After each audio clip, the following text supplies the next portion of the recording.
Oh, appreciate it. What great content we've had today. One of the things that I've always wished I've said that I wish I could do is be a fly on the wall and just know how students are thinking, especially that K-12 group. And now we've kind of got that going on with Casey, so that was great. Our final session for today is an expert panel discussion and with a unique group of people. We have Dr. Lynn Burks, Executive Director for the Jacobson Institute at Grandview University. And we've got the panelists here to share a snapshot of ideas to assist you as business leaders in adapting and thriving for your successful tomorrows. Thank you, Dr. Burks, for moderating this session. And thank you to our panelists, Dr. Rochelle Keck, Kathy Steele, Dr. Timothy Shimp, and Mike Kritzman. Thank you. Well, welcome.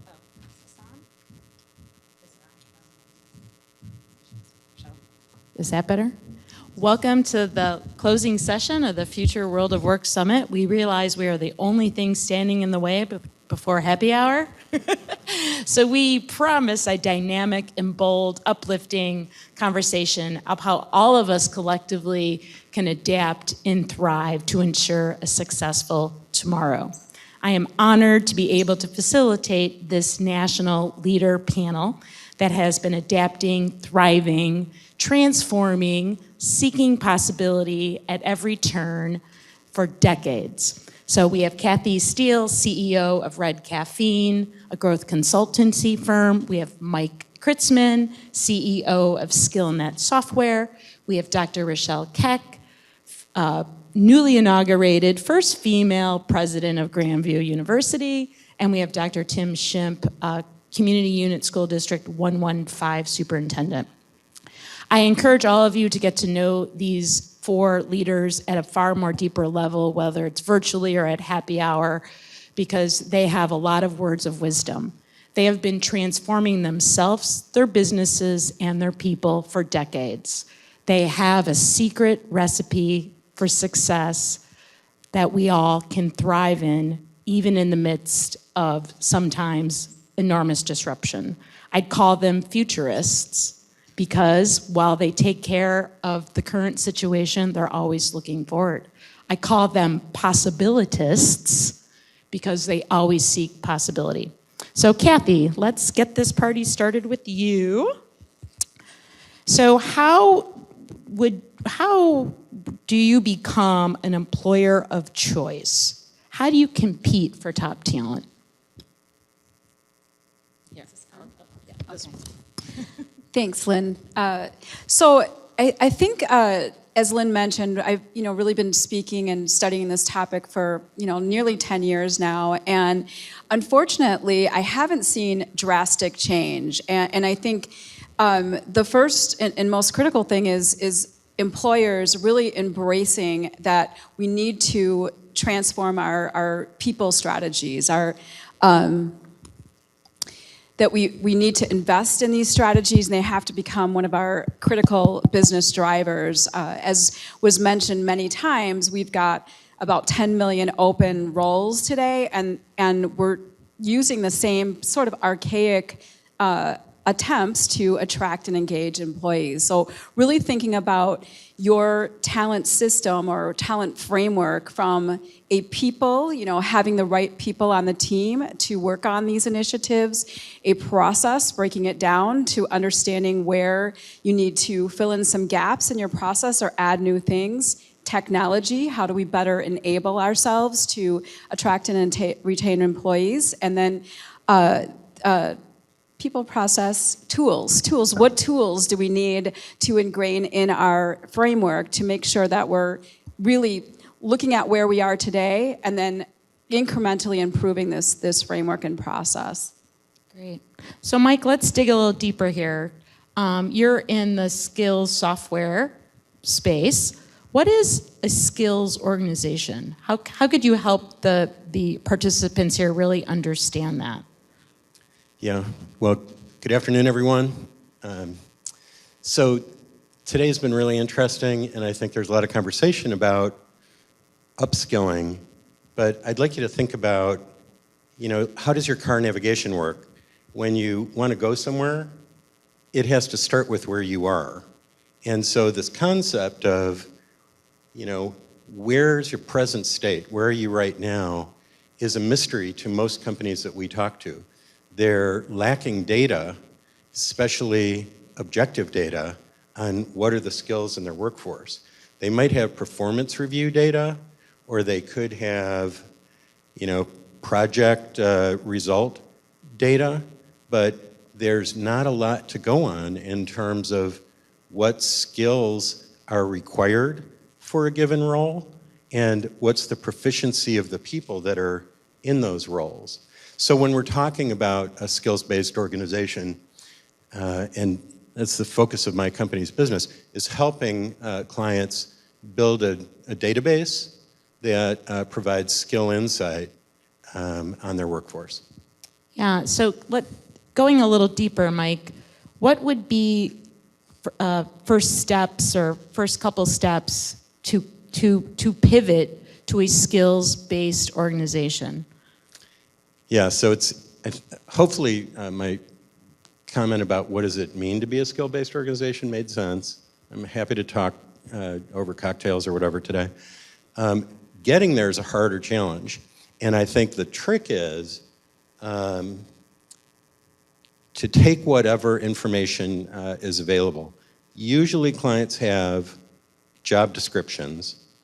Frequently they think the job descriptions are not current when they look at it critically, and but it's a starting point. And so I'd encourage you to think about like a spreadsheet, and in the spreadsheet there would be one column, and that column would be the inventory of skills that are important for success in a given job. And that would consist of things like technology skills, we've talked about that so much, technology proficiency, professional skills, what are the things they need to be demonstrating in a professional way, interpersonal skills, previously known as soft skills, I don't think they're soft at all, but then the biggest thing I think that helps get there is to think about the essential duties and responsibilities for that person in that role. And so then you've got an inventory of maybe 30 items, 30 attributes, knowledge, skills, or abilities for success in that role, and then create a 5-point scale where the number 5 would be mastery, number 3 would be proficient, and number 1 might be they haven't learned it yet. And through that effort, you can transform from a foggy understanding of where your organization is to pretty good clarity. Yeah. And really, so think about that. Really shifting your organizations away from titles and roles and job descriptions. But as we move to the future and as work becomes more project-based, skills matter, right? But how many of you really know the skills of the folks that work for you? And Casey, you talked about how important learning and development is, not just for this, but the Z's. How do you even know how to begin a learning and development program if you don't even know where you're at? So pivoting to a skills organization not only kind of you can see your talent through a skills profile, but it can also bring a lot of clarity when you agree to learning and development. Yeah, for sure, and that's why I use the car nav metaphor is if you want to upskill your organization to a certain place, you have to know where your starting point is. And that'll identify where you've got gaps in important capabilities, and then those become prioritized in your upskilling programs. Dr. Keck, so how does higher ed pivot or change to meet the future? Your inauguration remarks, you had some call to action. Any words of wisdom you want to share with the audience on how higher ed needs to change? So one of the things that I talked about during my inauguration remarks, and some of you may have heard these statistics before, but today's high school graduates will, on average, have over 17 different careers in over 5 different industries. Today's college graduates will have more than 11 distinct jobs before the age of 50. And that would include some of you in this room. So as a higher education institution, and many of those jobs do not exist yet. As a higher education institution, how do we prepare graduates for that future? And honestly, how do we prepare graduates for that future? Meaning, how do we prepare them to have the resilience and the growth mindset and the ability to direct their own learning for the rest of their lives? Because it's easy to talk about the low-hanging fruit. What are the fastest certifications we can provide for students to get them into the workforce as quickly as possible? And that's great. We need some of that. But we also need doctors and liberal arts graduates who all of those soft skills that Casey was talking about and all of the things that Gen Z is looking for. You talked about soft skills are not soft at all. One could argue that they're the hardest to teach. Soft skills are the most difficult to assess and figure out if you're even getting those. But you know it when you see it, right? You know when people possess that extra something. And so as a higher education organization, we at Grandview are constantly looking at how can we help our students become fluent with change. And another piece of that is to become fluent with a global world. You talked a little bit about it, Casey, today with the Gen Z. They're global citizens. We haven't really talked about it today. We've talked a lot about Iowa, and we've talked a lot about Des Moines, but the world is a-coming to us. And we are going out into the world, and how can we create citizens who are fluent, who are globally fluent, who are fluent with change as well? Because I'm 52 years old. I've had 3 major career changes in my lifetime. I've been a lawyer, I've been a professional fundraiser, and now I'm a college president. And I'm probably not done. I'm gonna be here for a while though, Mary. Mary's on my board, she's on my board. I'm not going anywhere anytime soon. But it's important that we instill in students, not just college students, but honestly in our elementary students, a love for learning, a curiosity and a joy for learning. And I know as educators, we want that already, but it's going to become absolutely necessary. Because what is it? The Internet of Things, in the next 3 years, the information will double every 11 hours. Think about that. That's overwhelming, unless you love to learn. So we're working at Grandview on how to do that, and I know higher education institutions and K-12 institutions are working at that as well. Right. Excellent. So Dr. Shimp, you're in the P-12 world. So how do you take everything Kathy and Mike and Rochelle and all of our speakers and keynotes and panelists talked about, and how do we take that down to the K-12 or P-12? Well, I'd say it's very daunting. A lot of pressure given all of you in the audience and the responsibility we have. But I think Casey talked about it, about the pandemic. It was really hard on schools, hard on businesses, hard on communities, healthcare.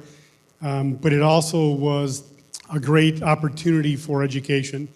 We have historically probably lagged behind a decade at least from the other industries. And I think it forced us to think differently, to be more creative, to trust some of the work that we have to do in a more timely manner. But as I think about the responsibility that we have, kids, they're born, as they enter our system as 6 and 7-year-olds, they're curious, they're creative, they're imaginative, but as they go through the system, something happens along the way. And I think it's partly because our system hasn't changed. If you walk to most schools across the country, many of them are going to look like the schools that you and I may have gone to, the classrooms, the hallways. Even some of them, if you think about the structure of a school, bell rings, we get up. There's hallways with rooms on each side. I had someone tell me it's very much like the structure of a prison at times. because our system hasn't changed. And I think the pandemic has really forced us to think differently. And as we think about, and as I think about the skill sets that our kids need, the flexibility, being agile, the student agency, we need the collaboration with all of you. We need your expertise to tell us, as we develop career pathways and begin in 7th, 8th grade into the high school, what are those core competencies that you're looking for? What are those skill sets that you need in the next employees? As educators, we don't know. Our teachers don't know what you do. Our elementary teachers, they're born to be teachers. They work with kids every day. They're not understanding where cybersecurity is going or the insurance industry is going. So we need your expertise. We need you to serve on advisory boards to help us with our curriculum that we shape. We need you to come in and work with our kids. When you have a community-based project, when you have a work-related project, we need you to reach out to our kids for project teams and for team designs and allow those kids the opportunity to understand what it's like in the day-to-day role of your industry. So that's really, it's a collaboration. It's a collaboration between business, between education, and between the government. Really, we need barriers taken away with seat time, at least in Illinois, where kids have flexibility in their work day or in their school day, where they can be in the field with all of you. We need opportunities for kids to experience all different types of industries before leaving high school, have the opportunity to work in teams, to work at your field of business, and to understand where I want to go or what skill sets. And as Mike has talked about with the assessment piece of it, I think we're lacking in the pre-K-12 area about kids identifying where their gaps are and then looking for improvement before leaving high school. We don't do enough of that. We talk about careers, but we don't really assess where my needs are and then where I need to go to get better in order to be successful in that industry. And you brought something up as you were talking too. You talk about, and I think challenging everybody in this room, challenging your existing system. So the P12 system is kind of, we can pick on that, right? It hasn't changed since the 1800s. But how many of your structures haven't changed? How many of your policies and your structures and your roles and your processes are in place that really are creating barriers for you to do your best work? Because really, I mean, if the pandemic taught us anything, didn't it throw all the rules out the window, right? Like, Beth, I love what you said. Slap you in the face, till it slaps you in the face. Not about you, but like we all got slapped in the face 20 times. So when you think about reinventing all of your structures, give yourself a little, be bold. Have these bold conversations with your leadership about what your new structure can look like, because the rules have completely changed. Because what's working now isn't working. Casey, when you talk about those enormous amount of job opportunities that are available that aren't getting filled, how do you grow if we don't change our structures? So let's circle back here. Kathy, I want to circle back with you, or you can add to that.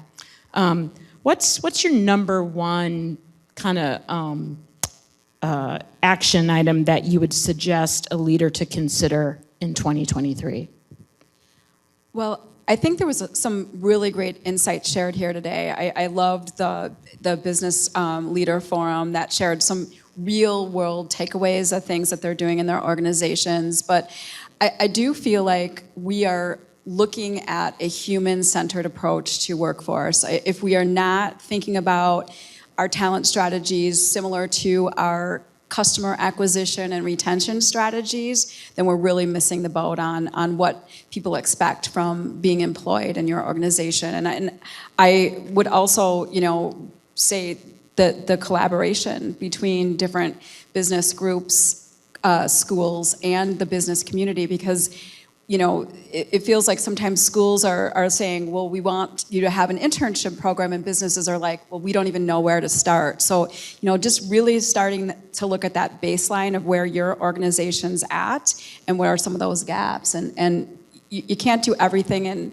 30 days or a year's time, so putting some realistic expectations on improvement, but really, learning from peers, attending things like this, and then really thinking like a marketer in terms of your people strategy. Yeah.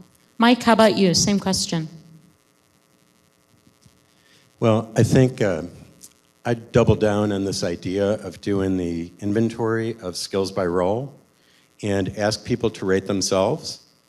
And you'd be surprised how much, especially the younger workforce, is going to lean in to say, oh, you're interested in me, you're interested in what turns me on, and where I don't feel strong enough. Because nobody wants to struggle at parts of their job. And if this is used to identify where they want training, where they feel like they need some help, it's going to go a long way. The other part of it is to ask managers to do a similar rating for their people. And the benefit of sort of doing both is managers observe what they're seeing, and they don't always see things clearly, but what will line up is sort of skill by skill, knowledge, or ability. You'll have the self-rating, and you'll have the manager's rating, and then you'll have a gap. Like the manager thinks you're better, the manager thinks you're worse. Those gaps can be cleared up. It's important to be in alignment, and what a bad wake-up call if your manager thinks, you're underperforming in all these areas that are important for your job, but it's better to find out early and instead of at the annual performance review or something like that and walk out with the wind out of your sails. So I think that's the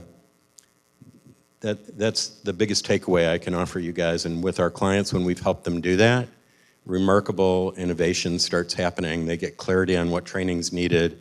People get reinvigorated and re-energized and re-engaged in their work. All kinds of good things. And they own that too, right? The individual owns their own pathway to how they improve, and that's really important. You're empowering your people, and they're owning their own learning. Dr. Keck? How much time do we have? Right. No, I think there's a couple of things that come to mind. In fact, Beth Townsend and I met this morning to talk about the intersection of workforce and education. And I think that's one place where we need to start, is to stop thinking about those two things as two separate ideas, because they're not. As I just shared earlier, we all are going to be learning for the rest of our lives if we want to be employed in the workplace, or if we want to be entrepreneurs in our own created workplace. And so I think two key pieces for workforce education is we have got to bust apart the barriers between the different entities. So the P12 system, the community college system, the higher education system, the certification badge credentialing system, the employer system. We have to break those barriers down and work together. And we were talking at dinner last night about, honestly, kind of blowing some of these structures up and starting over because they're antiquated. And so it's exciting for what's possible and what's ahead. Now, is it a lot of work? Absolutely. I think the other thing that we talked about that will be important, and I think Casey may have touched on it a little bit, is being able to provide the opportunity to learn while you earn. So Grandview right now has a para-educator program. It's an apprenticeship program where you're a para-educator in the schools, but then you can also earn your degree while you're already working. And I think there's going to need to be more of that in creative ways out in the workforce, whether it's in IT or cybersecurity or healthcare or whatever it is. And I think you all realize as employers, the quicker you can sidle up next to our college students, whether it's as a freshman and they already have decided where they're going to work and what they expect out of you, but the quicker you can sidle up to our students and honestly kind of dance with each other and figure out, is this going to work out before they graduate, the better off it's going to be not only for you as employers, but also for our graduates. And as Beth and I were talking about this morning, we would love for Des Moines to be the internship capital of the world. And that doesn't necessarily have to be just internships. It could be cooperative learning. It could be apprenticeships. It could be whatever that is. But come here, earn and learn at the same time. Yeah, excellent. And Dr. Shimp? I'm going to probably echo Dr. Keck's comments, but I would ask all of you to be tenacious in your pursuit with school districts. Don't wait for them to come to you. Reach out to the superintendent, reach out to whoever is in charge of the workforce skills or their internships, or if they don't have one, why not? The second piece of it is, and I think it's opened my eyes being here, we need to do more of this. To me, this room should be filled with superintendents from Illinois, Wisconsin, Iowa, with all of you to understand, and with individuals like Dr. Keck and Dr. Burks, to meet as one and to understand. This has been, for me, one of the greatest forms of professional development I've had in a long time, because I don't get this experience. I don't get to talk to individuals. For me, Des Moines now is a place where I'm going to go back to talk to my guidance counselors. And Grandview is going to be a place where I share the things that they're doing, because I now know the leadership and the vision and where you're all heading. And it's a place where I can brag about. You have an opportunity to do that. It means all of us coming together to understand and to learn together and to identify the needs that we have for the thing that we're most interested in, the kids who are filling these careers. So that's what I would ask you to do, and invite us to the table in the future. Or maybe we'll do that and invite everyone to the table. Well, to not delay happy hour anymore, cheers to all of you. Cheers to you for taking time out of your afternoon to come and to learn, to reflect, to try to move yourself forward. Cheers to the partnership for hosting this event. And we know that you have the ability to seek possibilities and potentially some trying times in 2023 and beyond. But we also know that we know you can adapt and thrive. So thank you very much.